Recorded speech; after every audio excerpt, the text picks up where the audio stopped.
இன்றைய வேளாண் ஆலோசனை நேரத்தில் சென்னை, காஞ்சிபுரம், திருவள்ளூர், வேலூர், கடலூர், விழுப்புரம், திருவண்ணாமலை ஆகிய மாவட்ட விவசாயிகளுக்கான வேளாண் ஆலோசனை. எதிர்பார்க்கப்படும் மழையை பயன்படுத்தி நெல் நடவு பணியை மேற்கொள்ளலாம். நாற்றங்கால் வயலில் முறையான வடிகால் வசதியை ஏற்படுத்தவும்.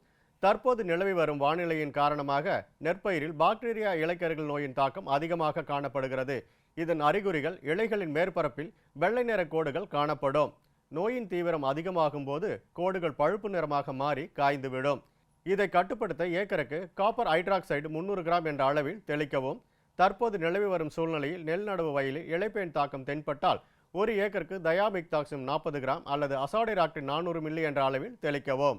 தென்னையில் சுருள் வெள்ளை ஈக்களின் நடமாட்டத்தை கட்டுப்படுத்த மஞ்சள் நிற ஒட்டும் பொறிகள் நீளம் 5 அடிக்கு, அகலம் 1.5 அடி, ஏக்கருக்கு 8 வீதம் 6 அடி உயரத்தில் வைக்க வேண்டும். பசை தடவிய மஞ்சள் நிற பாலித்தீன் தாள்களை மரத்தை சுற்றி கட்டி முதிர்ந்த ஈக்களை கவர்ந்து அழிக்கலாம். வெள்ளை ஈக்கள் அதிக அளவு பரவும் போது என்கார்சியா ஒட்டுண்ணிகள், காக்சினெல்லிட் ஒட்டுண்ணிகள், பொறி வண்டுகள் மற்றும் கிரைசோபெர்லா இறை வெளுகுகள் ஆகிய நன்மை செய்யும் பூச்சிகள் தோப்புகளில் இயற்கையாகவே உருவாக ஆரம்பிக்கும். என்கார்சியா ஒட்டுண்ணிகள் அதிக அளவு உருவாகி வெள்ளை ஈக்களின் சேதத்தை 40 முதல் 70% அளவுக்கு குறைக்கின்றது. வரும் நாட்களில் காற்றின் வேகம் மணிக்கு 10 கிலோமீட்டருக்கும் அதிகமாக வீசக்கூடும் என்பதால் 5 மாதமுள்ள வாழை மரங்கள் சாயாமல் இருக்க முட்டு கொடுக்க வேண்டும்.